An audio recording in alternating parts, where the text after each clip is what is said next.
Tá dormindo ela, filha. A irmã tá dormindo.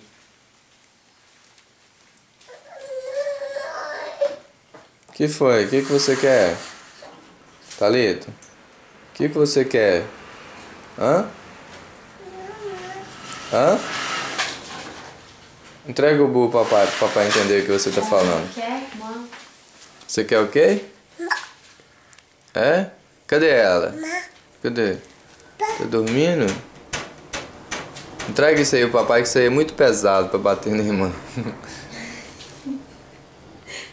Chama ela então, ué. Chama ela que ela vai acordar, chama. Chama, irmã, chama, ela vai acordar. Tá chateada porque ela não quer acordar? O que foi, filha? O que foi? O que aconteceu?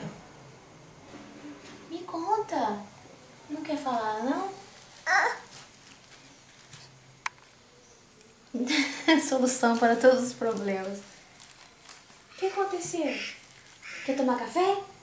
Então vamos. Esqueceu, irmã?